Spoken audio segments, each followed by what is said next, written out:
Welcome to Nobody Told Me. I'm Laura Owens. And I'm Jan Black. What does it take to raise happy, healthy, resilient kids? Our guest on this episode, Dr. Daniel J. Siegel, says it's actually not that complicated. Dr. Siegel is a renowned child psychiatrist, clinical professor of psychiatry at the UCLA School of Medicine, and a best-selling author. He's the co-author of the new book, The Power of Showing Up: How Parental Presence Shapes Who Our Kids Become and How Their Brains Get Wired. Doctor, thank you so much for joining us.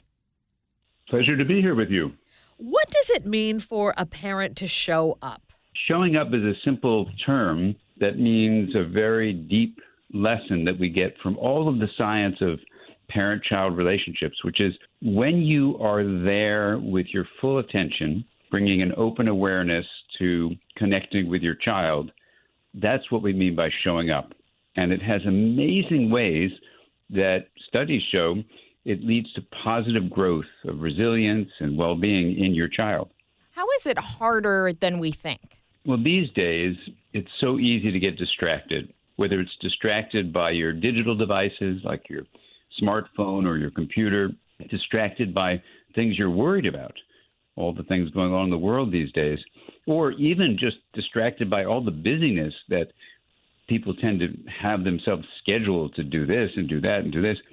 Showing up is kind of an antidote to all of those distractions that can lead to some really important ways of changing your parenting. And so the reason it's hard to do it is because the distractions take away your focused attention. They take away your open awareness. And for a lot of us, we have quite a few expectations and worries that keep us from showing up fully for our kids. Now, how can we be aware of whether we're showing up for our kids or not? Well, the first thing you can do is put your devices down.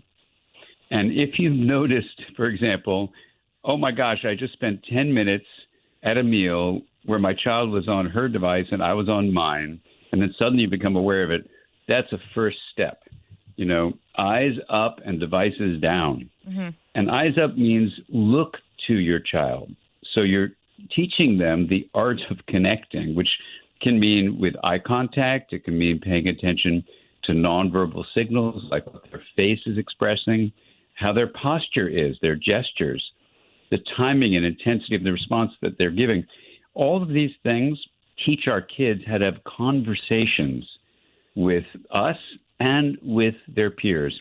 And that's a dying art, that we connect through conversations, but kids need to have them at home to learn that skill. So we can become aware when we're not showing up, when we're not in conversation with our kids, when we're not paying attention to their nonverbal signals, and when we're distracted by all the different things that can keep us from really being there for our children.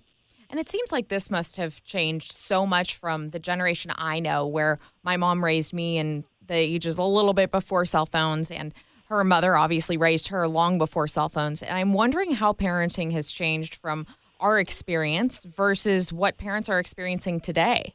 Well, Jan and Laura, you have a great opportunity here to teach us what happened when you were mother-daughtering in the younger years, and what you've noticed now in modern times. So think back to when you were a daughter and you were the mom at home. What did it mean to show up and to actually be present for each other in those days? I would say that for me as a daughter, my mom always had her full attention on us. Even if she was busy doing something like cooking, she would always include us in the activity, and you could tell that she didn't have her mind on a ton of different things, that we were really the focus. And I think that's something that's really special and unique about our relationship that I don't really see when I'm walking on the street and seeing a mom with her kid who's on her phone. Well, and for me, you know, being a parent is such a joy. I mean, it's the greatest gift I could ever have had in my life. And so I always wanted to be there and enjoy. I think from a selfish standpoint, I always wanted to be there and be present for my kids and to know what was going on in their lives. It was never something that was drudgery. It was just a joy. It was fun. It was, In some ways it was like having a second childhood for me because I got to experience all of the things of childhood again, but not actually, on a first-hand basis. And So, you got to be present. You right. really did enjoy it because you weren't doing a ton of things at once. Yeah, yeah, but I forced myself. I mean, Yeah. I think, the thing for me was making the kids the priority. I wasn't making my friends the priority. I wasn't, making anything else a priority. I mean, I worked full time outside the house, but I always, I was fortunate enough with my job that I was able to sort of, have somewhat flexibility in terms of hours and things. So I think I just made it a priority. That is so beautiful. Well, everyone listening, Jan and Laura are really teaching us what showing up means, and you could feel what the positive connection between the two of you brings to life even now years later. And this is, I think, what Tina Payne Bryce and I, my co-author, and I really want to demonstrate in the book. The reason we call it the power of showing up is because while it seems simple, be present, be aware of what's going on, pay attention. And when those things don't happen, make a course correction. There's always time to begin again. So there's no such thing as perfect parenting. There isn't. Yet there are kind of directions that you can aim for, and showing up is one of the most important ones. And the power of it is that when children have parents who allow them to be seen, meaning you really have your parent who wants to know what you're feeling or thinking and not just manage your behavior, but see the inner life you have beneath that behavior. So seen is the first of 4 S's. The second is they soothe you. So when you're distressed, when parents show up, they can actually help you go from being really upset to actually feeling better. And that teaches you that, wow, things can be really rough, but with a little bit of connection and communication, I can feel better. And that is where we develop resilience, especially when things don't go so well. We repair those kinds of ruptures. That also teaches resilience. The third S, we have seen is the first, soothed is the second. The third is safety. Parents are there to protect us, and ideally they wouldn't be terrifying us. And if a parent does something, screaming or yelling or other things they might do that can terrify us, that parent can know that they can make a repair, because a child being terrified of a parent leads to a very disorganized response, which has long-term negative effects on that child as they move into adolescence and adulthood. So making a repair, if you do terrorize your child, is extremely important to do. And if you're listening to this and say, oh my God, I didn't know this was an issue because this happened to me as a child, the good thing to know about, and this gets to the fourth S, is that no parenting is perfect, and many of us didn't have ideal childhoods. If you come to make sense of what happened to you in your childhood, you actually, as research absolutely demonstrates, can offer your child something you didn't get for yourself. And that's where security comes in, that even when we mess up, if we can make a repair, reflect on the past and see what happened in my past, that I can actually now not change the past, of course, but make sense of it now. The research is absolutely crystal clear. If you make sense of the challenging things that happened to you when you were a child and the impact those things had on your own development, your child will thrive.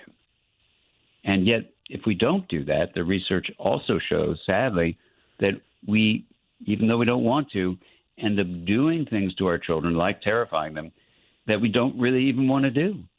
So the good news about the power of showing up is it teaches you these important ways that you can show up and even develop a way of showing up for yourself, so you can find a way to move towards security and offer your child these really important skills of connecting, of being seen, of soothing, of feeling distress and calming it down, of being safe, of knowing how to actually protect themselves so they can feel secure. And when they launch out into the world, you've really prepared them as best you can.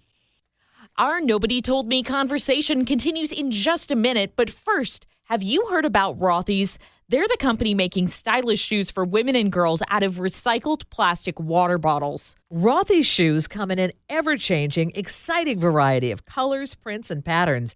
I love the look and feel of my black pointed-toe flats by Rothy's and would never have guessed that they're made out of repurposed plastic water bottles. Like mother, like daughter. I also own the Rothy's black pointed toe flats, and they are so comfortable. They're fully machine washable, and I wear them with everything from leggings to dresses and skirts. Rothy's flats, loafers, and sneakers always come with free shipping and free returns and exchanges. There's no risk, so there's no reason not to try them. Do what we did and check out all the amazing styles right now at rothys.com/NTM. The website is great, and that's where you can learn all about the shoes and the company behind them.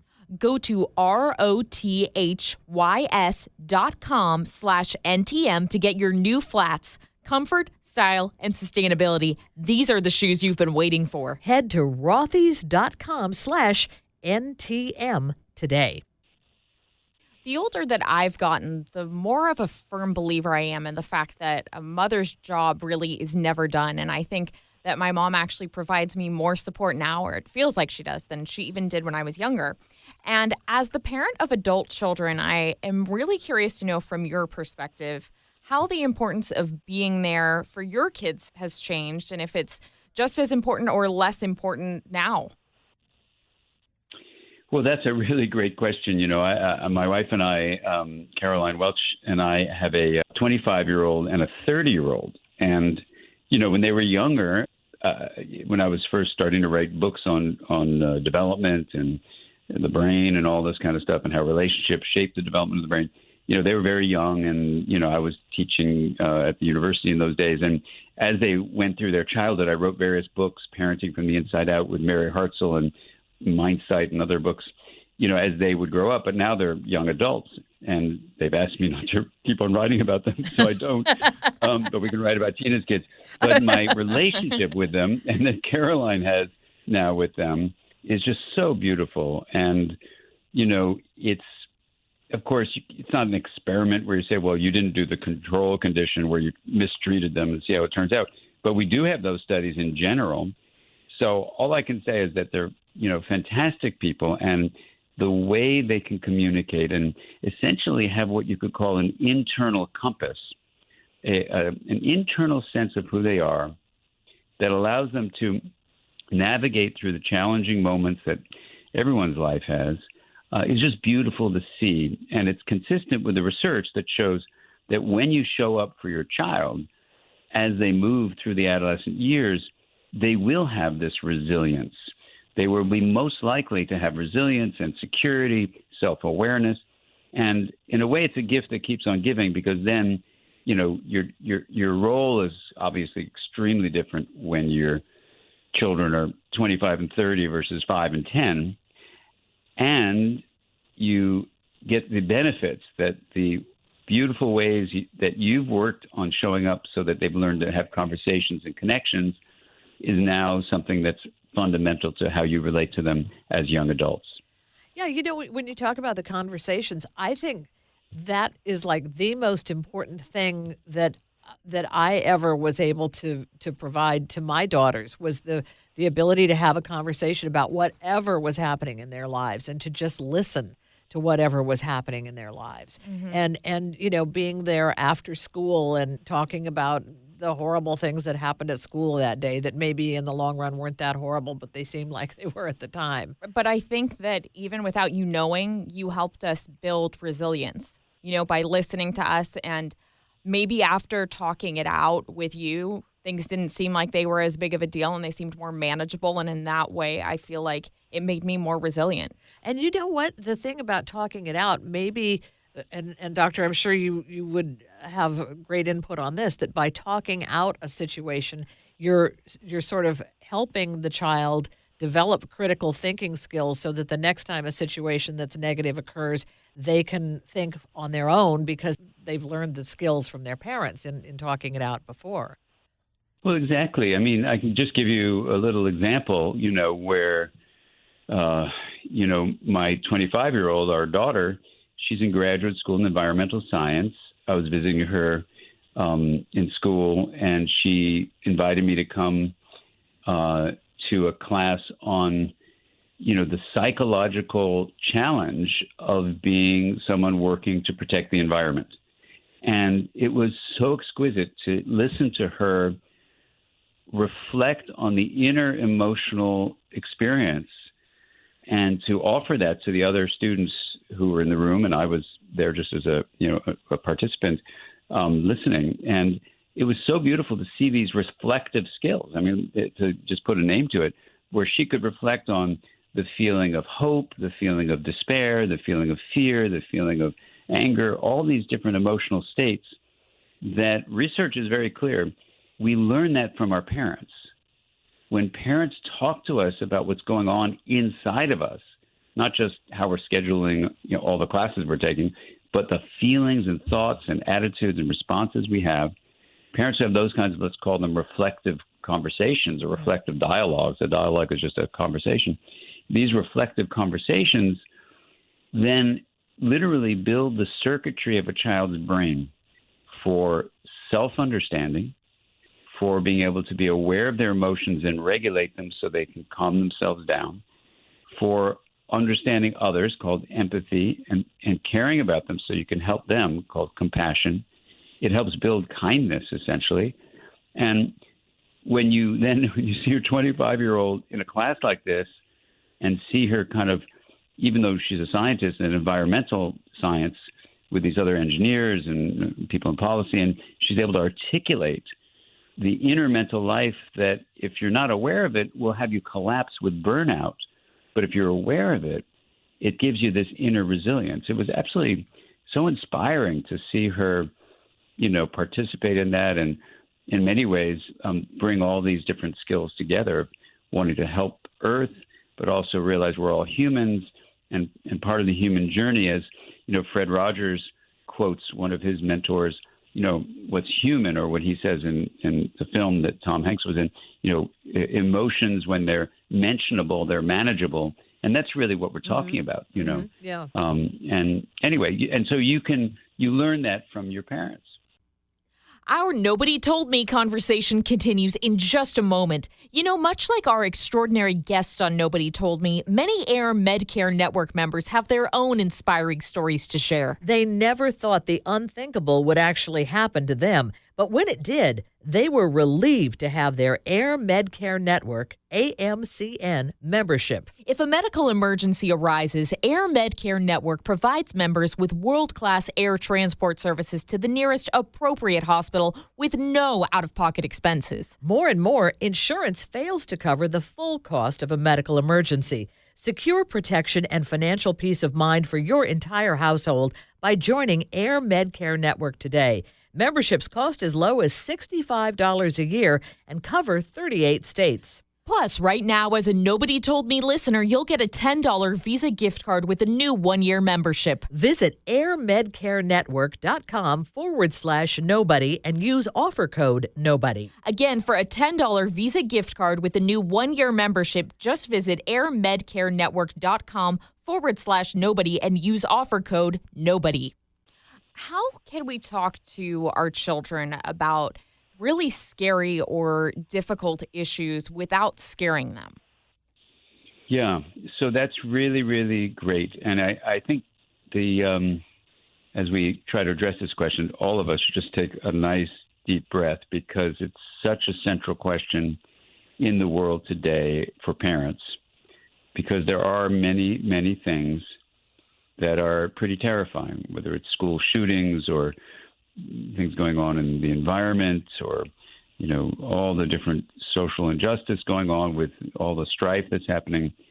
So part of our job as parents, just like if you do get a chance to ride an airplane and they say, if we lose pressure, put on your oxygen mask first and then help your child. Mm-hmm. So the reason we need to begin to answer this question with our own self-understanding is because if these things I just mentioned, for examples, are terrifying you, there's a whole system in the child's brain, basically, that like a sponge is going to soak in your emotional state, not just the words you say, but the emotions you're feeling. So if you're not ready to sit with the emotion, let's say, of fear,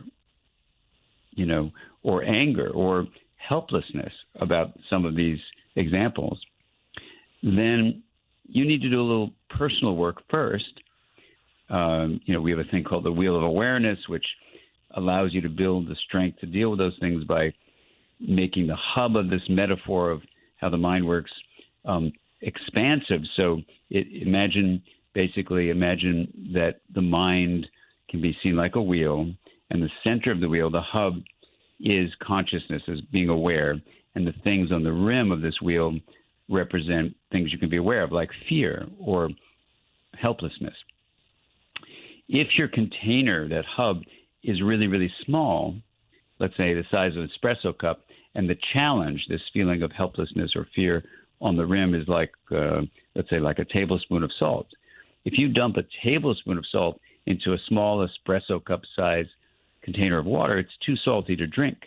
So you get overwhelmed. Your child picks up you're overwhelmed. They're overwhelmed. You see they're overwhelmed. Now you get more overwhelmed. That makes them more overwhelmed. And now it's not such a useful communication at that time. Mm-hmm. You've taught your child that what you're talking about is completely overwhelming, and even you, the adult, can't handle it. Uh-huh. So that's not such a good interaction. Now, what's the difference? If you've done a little work on yourself, like come to our website and do the Wheel of Awareness, where you can expand that hub so it's not the size of an espresso cup anymore. It's like 100-gallon size. Now life's challenge comes at you. This tablespoon of salt is the metaphor. Dump it into 100 gallons. What does that water taste like when you stir it up? Yeah, it's fresh water. Yeah. It's diluted, So that's the idea.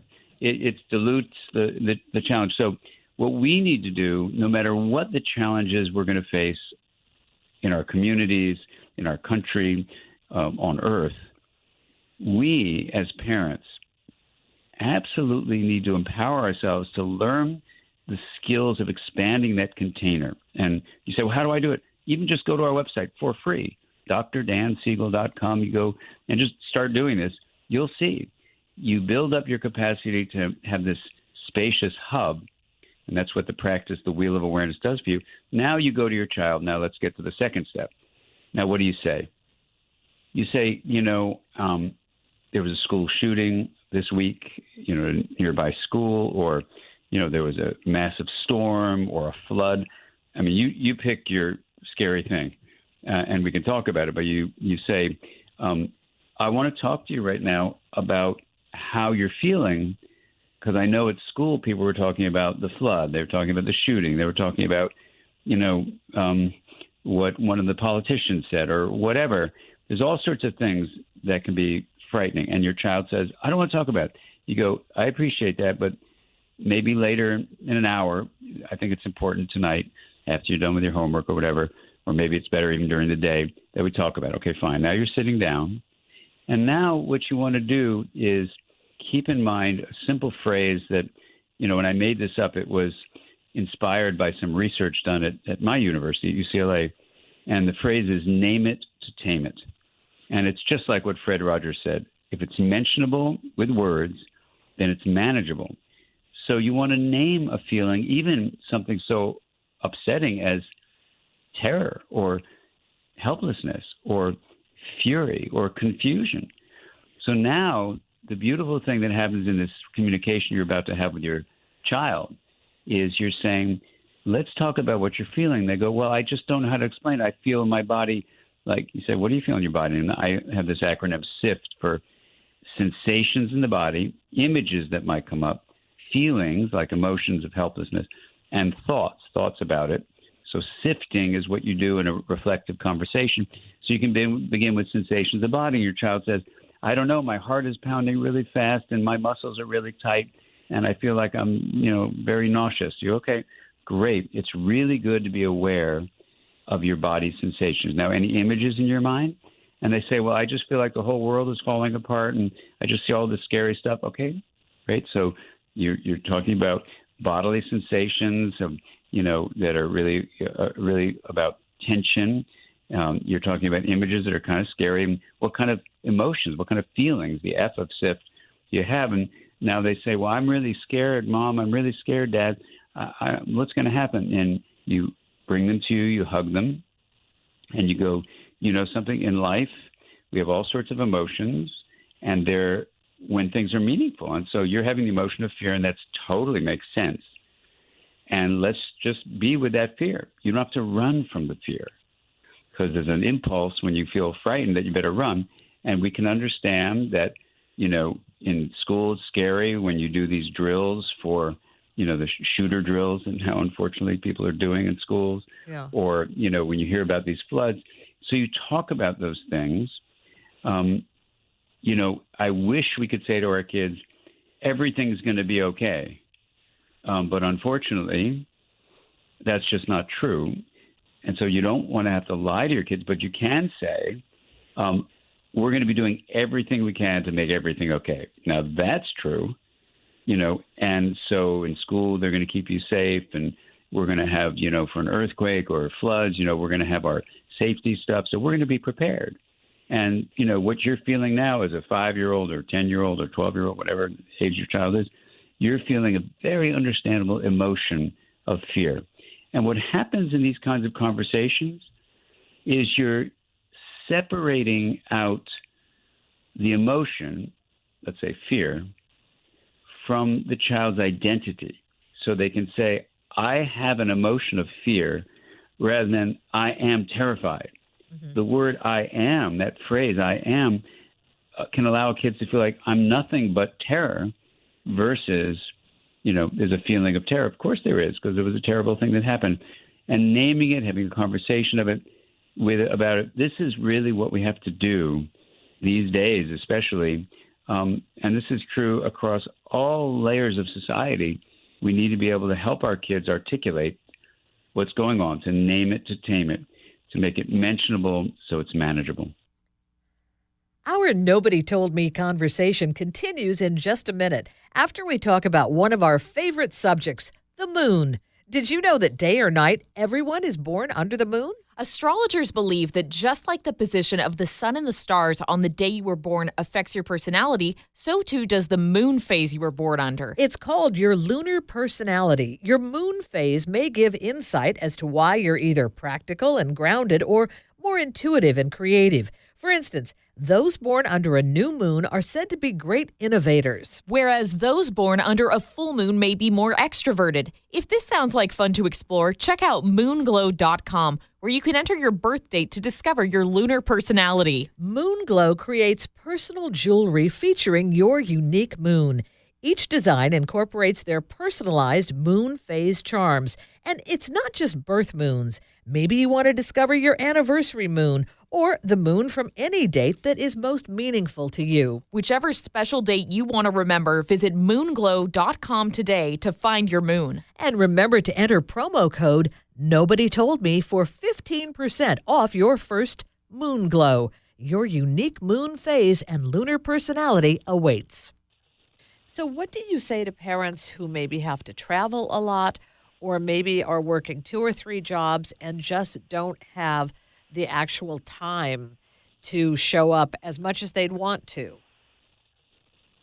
Well, you know, parents are very, very busy, and I think what's really important, and when you look at these moments of connection, I think it's really important for those parents who are especially busy to know that when they come home and when they are home, and obviously when they're not there, someone's got to be taking care of the child. Right. Mm-hmm. Right. So now they're home.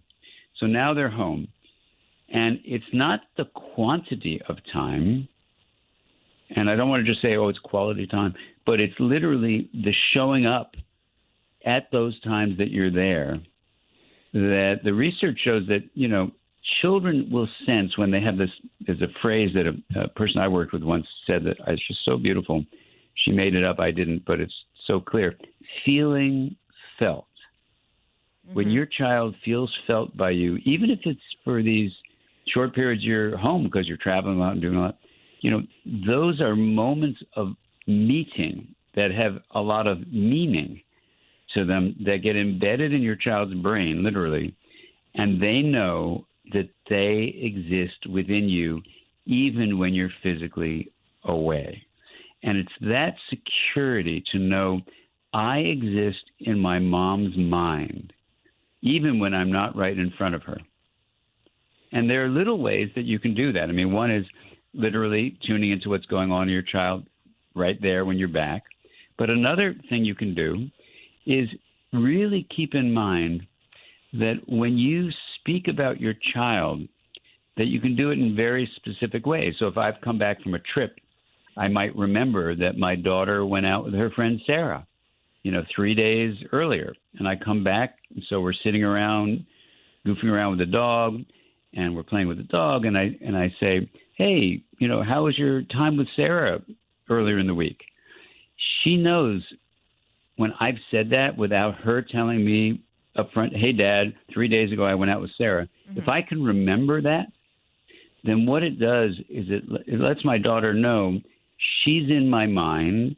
The stuff she cares about, like her friend Sarah, the things she does, they're inside me. And that's really what showing up creates, is this feeling like we're deeply connected in meaningful ways with our parents.